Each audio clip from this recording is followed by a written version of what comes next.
Some will see him as a hero, some will see him as a demon. This is a man who came from a very poor background, turned out to have a talent that actually changed the face of the world.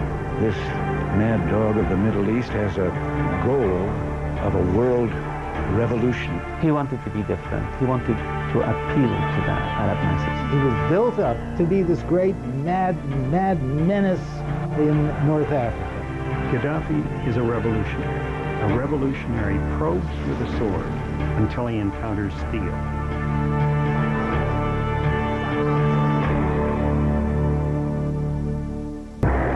During the Second World War, the rumble of tanks was heard again and again in the Libyan desert as Nazi tanks battled the British. Overhead, the drone of Nazi planes signaled that another round of bombs was about to be showered on North Africa. The sounds of war were the very earliest memories of Muammar Gaddafi, the leader of Libya and one of the most controversial men of our time. Gaddafi was born in the desert. He gives the year of his birth as 1942, but it may have been as early as 1940. He was born in a tent into a family of nomadic Bedouins. He was the youngest of Aisha and Abu Meniar's 4 children and the only boy. His parents were both largely illiterate, Bedouin. His father was nomad and so moved around and camped according to the seasons and the needs of the livestock. And he traveled as a Bedouin child a great deal when he was little. Gaddafi was brought up in a strictly observant Muslim family, rich in Islamic traditions, but with no material comforts. Still, the freedom of Bedouin life proved fundamental to Gaddafi's outlook. Bedouin, that means the pure life of the man, the straight thinking, the good doing.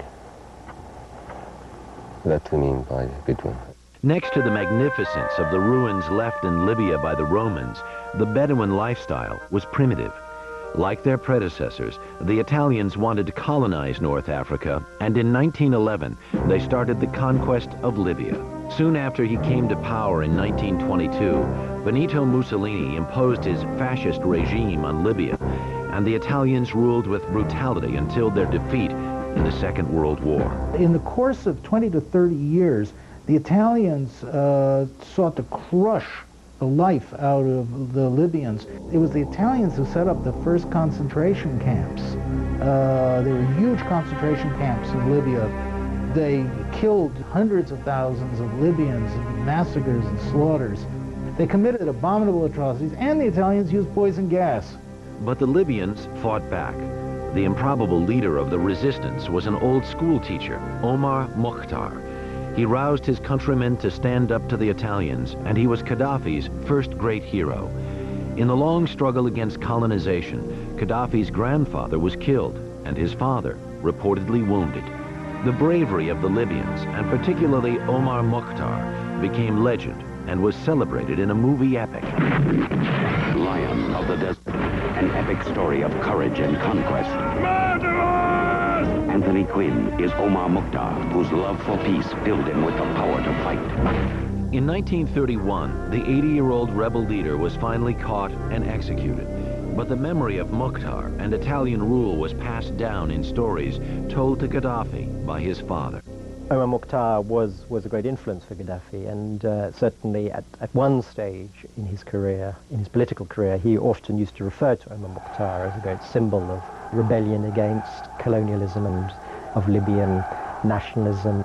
So the sorts of things that Gaddafi heard and saw as a child were very much going to color what he would later think about Westerners in general. Many nomadic children never got an education, but Gaddafi's father sent him to school in Sirte on the Mediterranean coast when he was about 9 years old. Like Muslim boys everywhere, he learned to read and recite the Quran. Too poor to rent a room, Gaddafi spent nights on the floor of the mosque. He would probably have been functionally illiterate if the family had not moved to this house in Seba, a town deep in the Sahara where his father had gotten a job with a local tribal leader. Gaddafi was enrolled in Seba Secondary School around 1956, but even more important than his classes was the radio. It broadcast the speeches of Egypt's Gamal Abdel Nasser. Nasser preached Arab pride and unity. Gaddafi was enthralled, and even as a teenager, he knew Nasser's speeches by heart. Nasser would get on the radio and people could understand it. It wasn't formal, it wasn't French, it wasn't things that ordinary Arabs didn't understand. So part of his power was not only what he said, but how he said it. Arabs could be independent, they could be proud of their heritage, they could stand up to imperialism. Nasser came like a titan on this stage, and every young Arab everywhere looked on Nasser, known as the Rais, the boss, as the guiding light for them. He was a thrilling man. As a high school student, Gaddafi was inflamed by Nasser's notion of Arab nationalism. He turned into a political activist and began to enlist his schoolmates in his cause. He always catch any chance to speak about unity, about Nasser, about liberation. He used to carry around this little stool, and in classroom and outside, he would get up on his little stool and he would talk to his students. It was the beginning of his political career. Since independence in 1951, Libya had been ruled by King Idris. His Highness Al-Said Mohammed Idris Al-Mahdi Al-Sanusi became King Idris I. The new nation is a poverty-stricken land. Idris had been chosen by the British, but he was more interested in religion than government and ruled distractedly under Western guidance. He allowed Britain and the United States to rent bases in Libya, and these earned a bit of income for one of the poorest countries in the world. But in 1959, Libya's fortunes suddenly changed. Oil was discovered in the desert near where Gaddafi was born. The new wealth made a few Libyans exceedingly wealthy and left the rest as poor as they had always been. Because the king was not really paying much attention, much of that money also was dissipated in corruption. And it was one of the principal complaints against the king that Gaddafi articulated, but it was very widespread. Everybody thought the regime was corrupt. In 1961, in Seba, at the age of 18, Gaddafi organized a demonstration against foreign bases on Libyan soil. They found that Colonel Gaddafi was behind this, but they don't discover that this is movement. He was arrested, expelled, and had to finish high school elsewhere. And that convinced him that in order for him to have any change, he had to go through a different route. So in 1963, he went to Benghazi and managed to enroll at the military academy. There he continued his political activities, which did not escape the notice of British officers. This particular British non-com said that he was pathetic at everything he did. He was pathetic on rifle range, he was pathetic at physical training, he was pathetic on the parade ground. I'm virtually quoting his words. But he was a very charismatic and effective politician.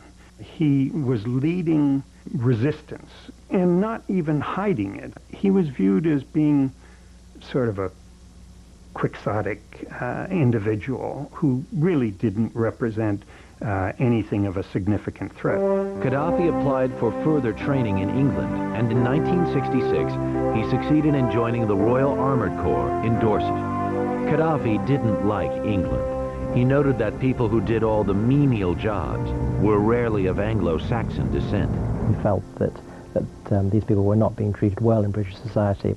He went around in his Arab robes, slightly arrogantly, and this is Gaddafi sort of showing his disdain for British society and, you know, I'm going to be Arab and I'm going to be myself. On June 5th, 1967, the year after Gaddafi had returned to Libya, the Arab-Israeli Six-Day War broke out.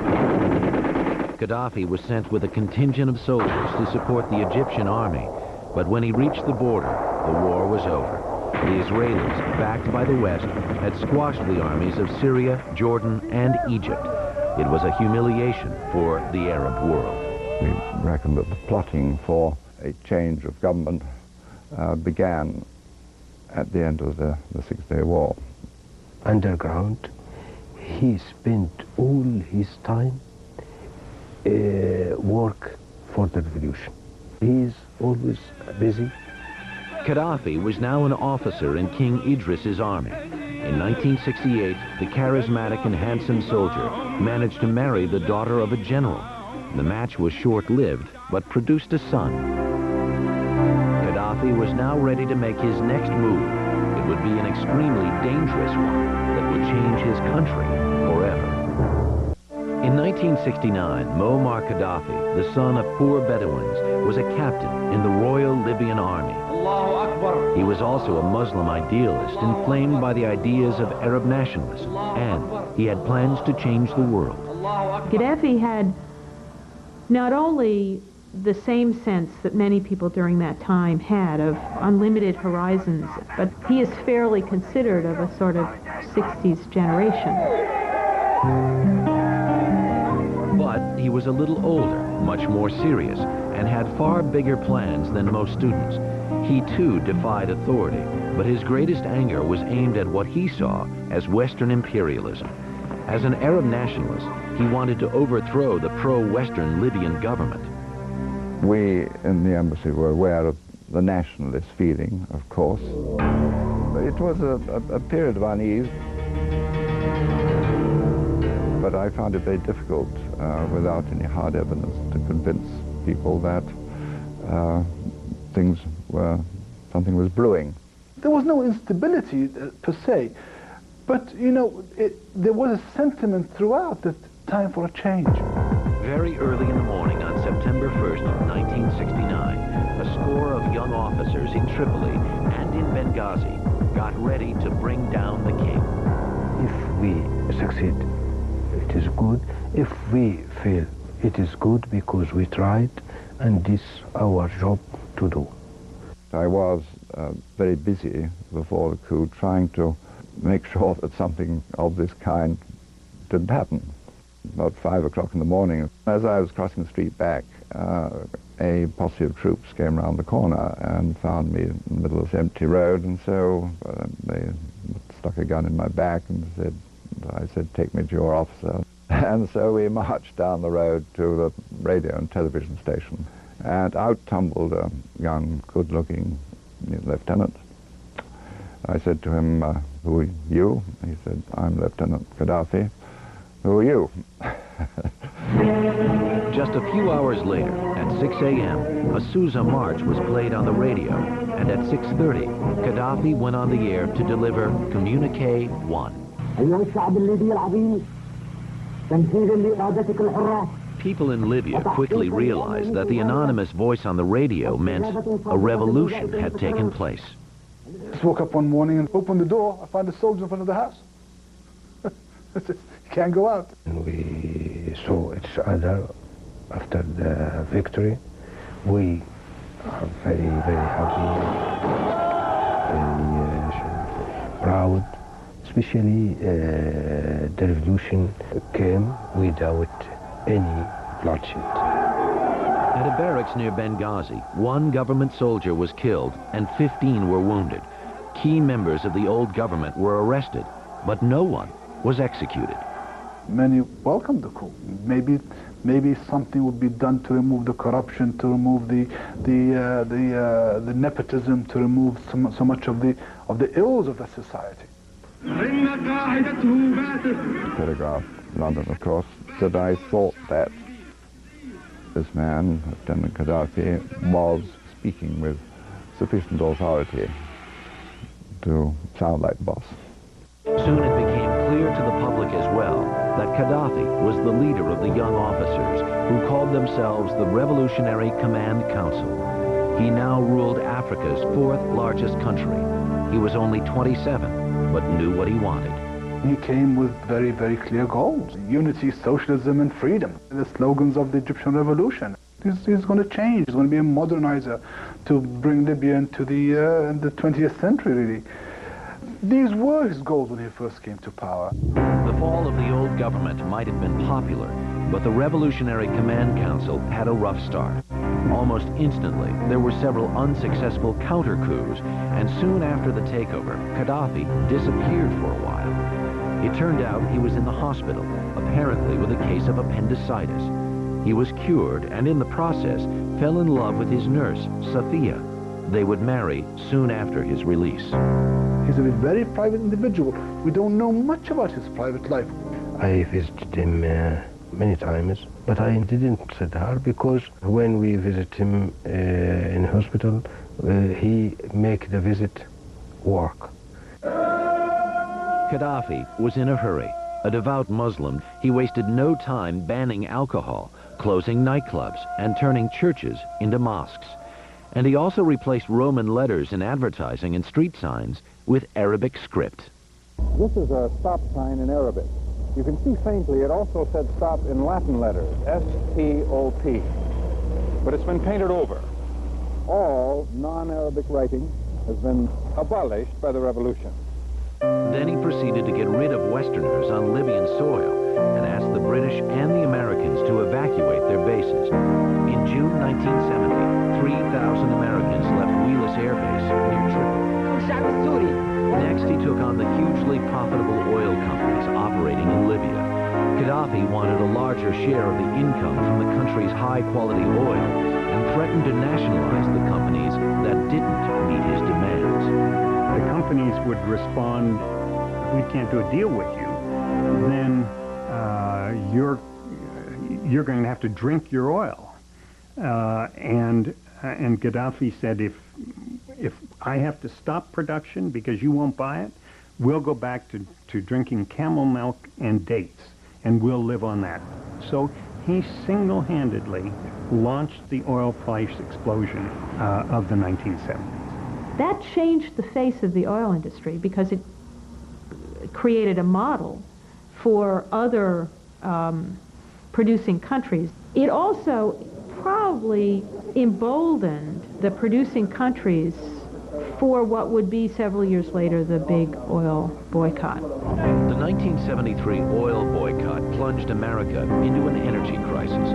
There was no gas at the pumps, and suddenly Gaddafi, who had given OPEC real teeth, looked like a serious threat to American economic interests.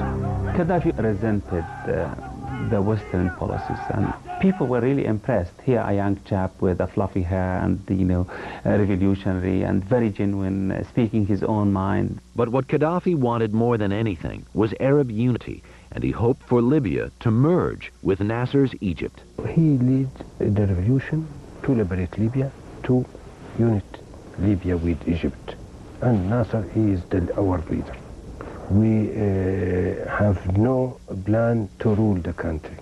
Gaddafi met with his hero Nasser several times to discuss a union between their countries. The novice ruler had big ideas but little knowledge of the world outside Libya. His youth and lack of sophistication showed during a formal dinner in Egypt.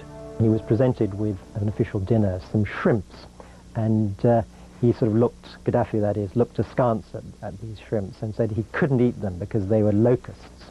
Gaddafi, who came from the desert and had never seen a shrimp, was clearly a misfit in the halls of power. His plans to unite with Egypt suffered a huge setback when Nasser suddenly died of a heart attack on September 28, 1970. It was an immense loss not only for the Arab world in general, but for Gaddafi personally. His hero was gone. Only a year after coming to power, the inexperienced leader was left without his mentor and intellectual compass. This actually was a crippling blow to him. Gaddafi never been popular with the other Arab leaders because he realized that most of the Arab leaders are corrupt and they are unpopular when it comes to their own people. So he wanted to be different. He wanted to be the representative of the Arab masses. He was hugely disappointed when President Sadat took over in Egypt.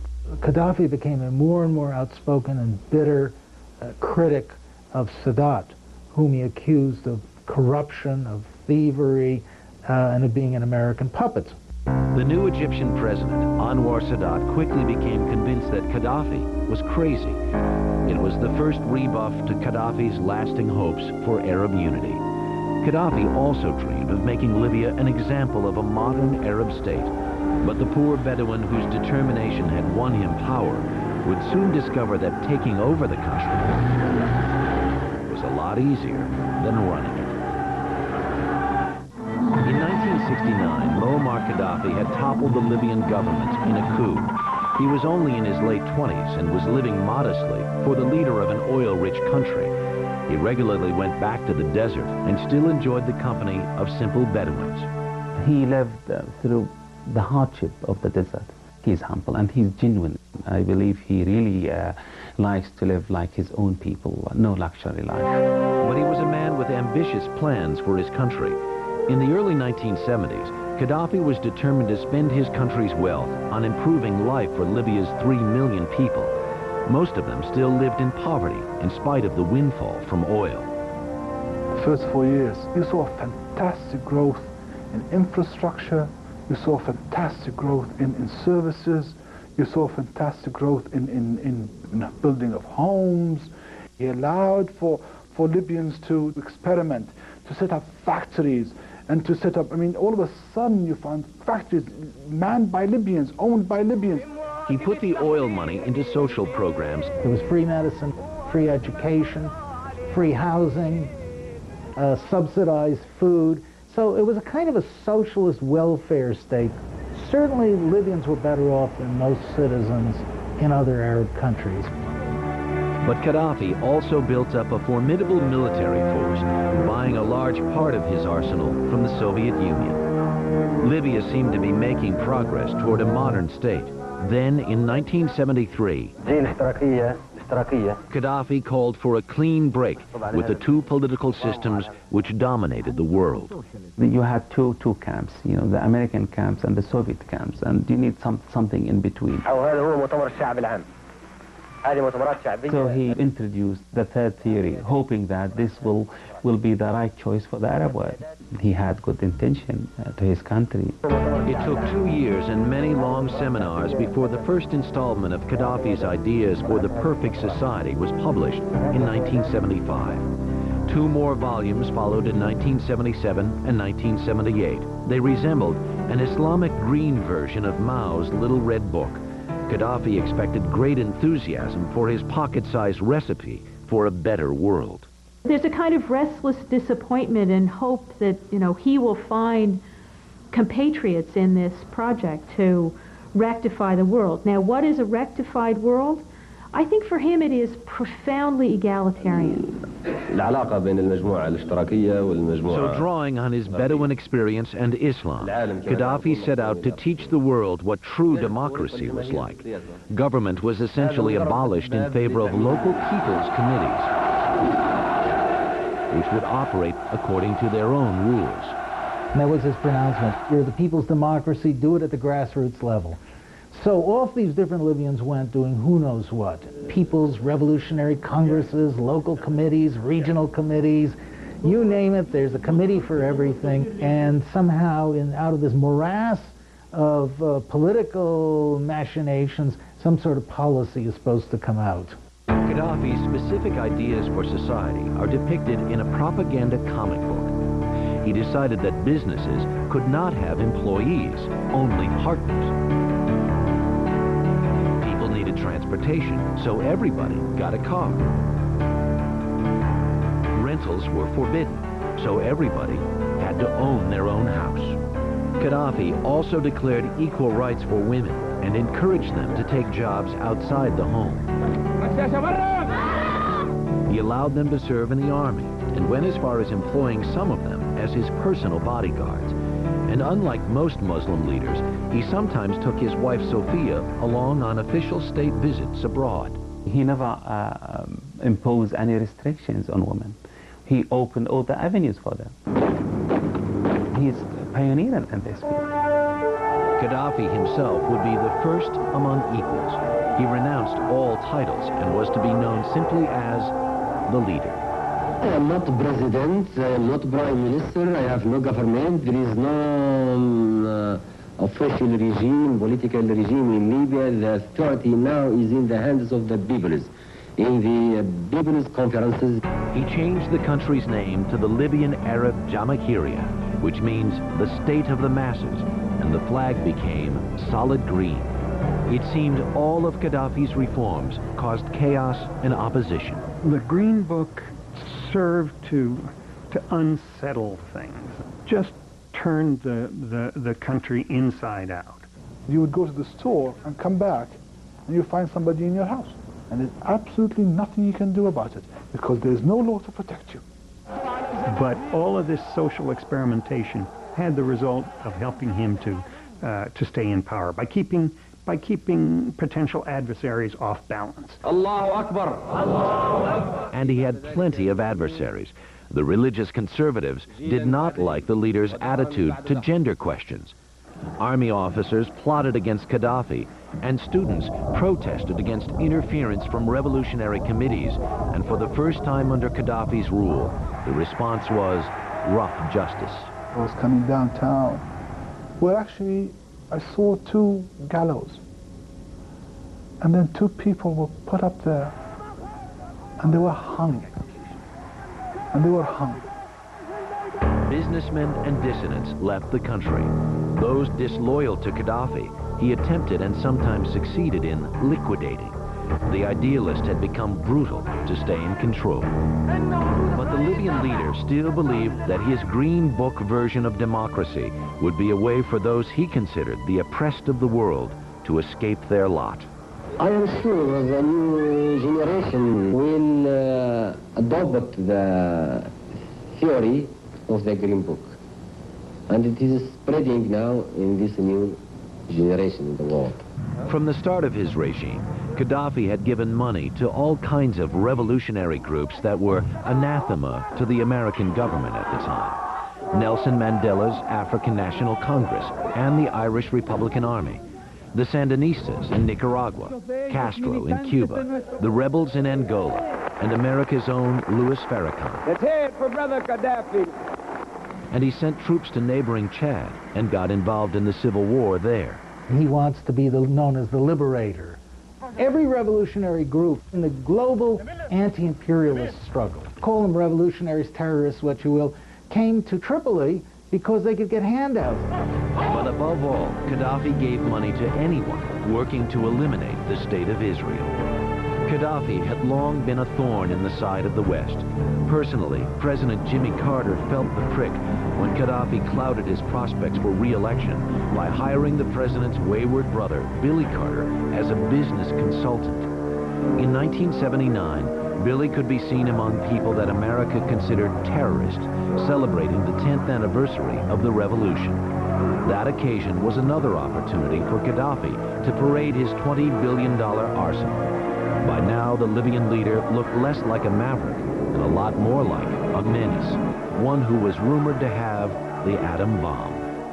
I, Ronald Reagan, do solemnly swear. But President Ronald Reagan, who succeeded Jimmy Carter in 1981, had no patience with Gaddafi and was determined to teach the intractable Libyan leader a lesson. By the early 1980s, Colonel Muammar Gaddafi had been Libya's leader for more than 10 years. He was living under heavy protection in the Azizia barracks with his wife Safia and his 6 children. The family would soon include another daughter, an adopted baby girl named Hannah. He'd find the time to be near his children. In my opinion, he's very good father. Playing football with his children. He's normal person. He's very, very friendly. A nice man. Not everyone saw him that way. In 1981, a Newsweek cover proclaimed him to be the most dangerous man in the world. He had been and would be the target of assassination attempts, both by Western and Arab countries. There are innumerable Western and Arab financed plots against Libya. The French Foreign Intelligence Service put a bomb in Gaddafi's private jet. There was the British MI6 that tried to kill Gaddafi with a car bomb. So Gaddafi ventured out of the barracks only under heavy protection, though he would occasionally be seen going shopping for clothes in Tripoli. He used to dress up in these elaborate costumes, and there was Gaddafi, the sort of, in his naval uniform, Gaddafi in his Air Force uniform, and that kind of thing. Gaddafi may have liked fancy outfits, as these Libyan stamps show, but it was not his reputation as a clothes horse that many Libyans objected to by the beginning of the 1980s. They didn't like what the country had turned into as a result of Gaddafi's Green Book reforms. A very bleak place, with no stores and few people on the streets, and no free enterprise, everything run by the state. There aren't secret policemen on every corner, but there's so much informing that goes on. That's the kind of sort of virtual terror that they have there. It's an unseen terror. He ushered in what Libyans came to call a decade of desperation, because during that decade, Libyans really, really, really hurt. He turned against the Americans, he turned against the Europeans by supporting a host, God knows, a host of movements around the globe that some didn't be called terrorists, others might not be called terrorist organizations.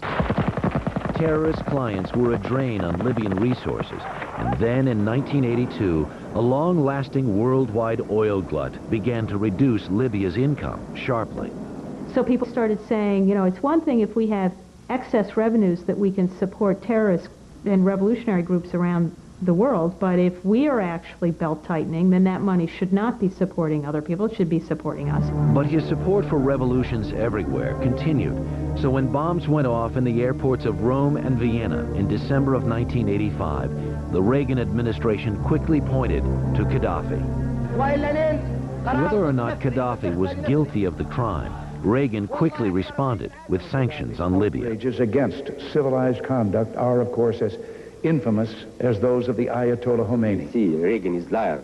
Gaddafi in turn accused Reagan of repeatedly violating Libya's self-proclaimed territory, the Gulf of Sidra. In 1981, the U.S. shot down 2 defending Libyan fighters. Good kill, good kill!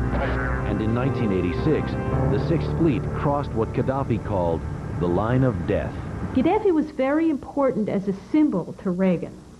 And Reagan understood world theater and understood that you could use someone like Gaddafi to exemplify everything that was awful in the world. And Gaddafi, in turn, enjoyed that role. And he played it to the hilt on American TV. We are a victim. Aggression comes from one side, from America. The America is threatening us by its Sixth Fleet. One day we may launch a war against this fleet. Never mind if America destroyed us completely and use all its nuclear weapons against us. It is a glorious battle. Then on April 5th, 1986, a bomb exploded in the Labelle nightclub in Berlin. Sergeant Kenneth Ford and a young Turkish woman were killed, and 230 others were wounded. This monstrous brutality is but the latest act in Colonel Gaddafi's reign of terror. The evidence is now conclusive that the terrorist bombing of Labelle discotheque was planned and executed under the direct orders of the Libyan regime. The Europeans were skeptical about